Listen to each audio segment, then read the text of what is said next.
Hi guys! Today I'm going to show you how to make apple rose pastries. This is another recipe made by Rosanna Pansino. So if you haven't been able to check out her YouTube channel yet, you might want to head over there because she has a lot of really other fun recipes that you could also try at home. I will let you know that to make this recipe you will need an adult to help you because you're going to be cutting with a really sharp knife. But these pastries are so good. They taste just like warm apple pie. So before you get started, make sure that your kitchen space is clean, you've washed your hands, and if you've got long hair like me, you've pulled it back in a ponytail. Alright, let's go ahead and get started. The first thing you'll do is preheat your oven to 375 degrees. Here are the ingredients you'll need to make this recipe. You'll need 1 package of puff pastry, thawed, a half cup of butter, 1/2 teaspoon of cinnamon, a half teaspoon of salt, 1 teaspoon of vanilla extract, a 1/4 cup of honey, 1 lemon, and 3 large Honeycrisp apples. Make sure that you've washed your apples and that your butter is at room temperature. So in this next step, you can see that I'm starting out by making the honey butter. What you'll do is you'll take your butter and put it into a small bowl, and you'll combine it with your salt, vanilla, your cinnamon, and your honey. You want to make sure that you mix this together until it's really smooth and well combined. And you're going to see what that's going to look like in just a few seconds. This is the consistency that your honey butter should be at. It's also another reason why your butter needs to be at room temperature so it's nice and smooth and there's no lumps. After you've mixed it together, set it off to the side. In this next step, you'll need a bowl of water in a microwave safe bowl and a lemon. So what you're going to do is you're going to kind of massage your lemon a little bit to get the juices flowing, and then you'll cut your lemon in half and you'll squeeze all the juice of 1 lemon into that bowl of water. This is going to be important for our apple slices because it's going to keep them from browning. So I mentioned in this recipe that you'll need the help of an adult to do this step. What you're doing now is you are cutting your apples in half and then using either a tablespoon or a melon baller. I'm actually using a cookie scoop. You're going to scoop out the seeds from inside the apple, and then you're going to use a really sharp knife and you're going to cut off just little triangular pieces here on the edges of your apple. It just kind of helps you to have a little better control and helps them to lay flat, and it also gets rid of that stem part where the apple was connected to.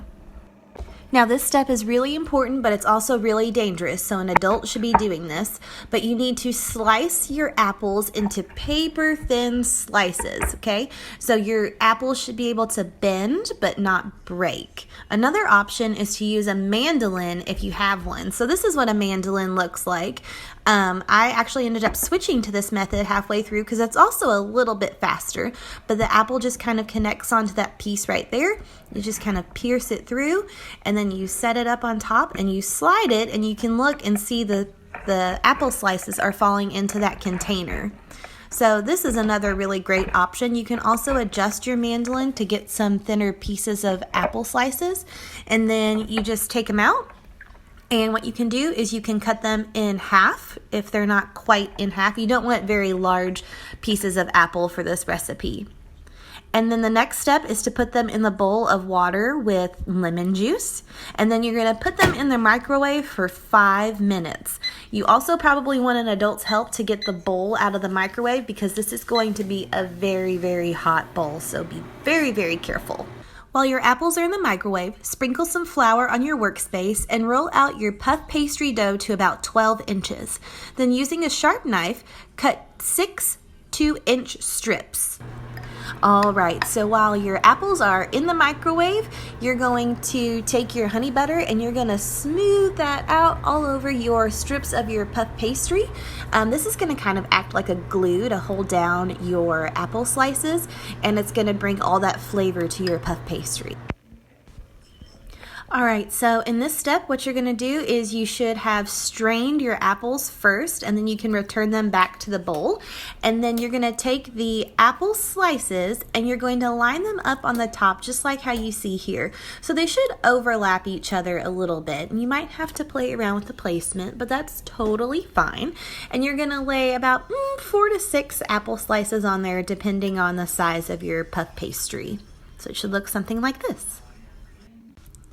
After you've laid your slices down, fold up the bottom edge of your puff pastry and slowly roll it up from one edge to the other, and then give it a little pinch so your rose doesn't fall apart. Then set your roses in a greased cupcake pan and pop them in the oven for about 35 minutes or until they're golden brown. And when they're done, they should look something like this. Make sure that you give them plenty of time to cool before you place them on a plate. All right, everybody, I hope you really enjoyed making these apple rose pastries today. And if you did and you want to see some more recipes, let your family know and they'll tell your teachers, or they can post it on our Facebook page, and I will do my best to make it happen for you, all right? Have a good day. Bye.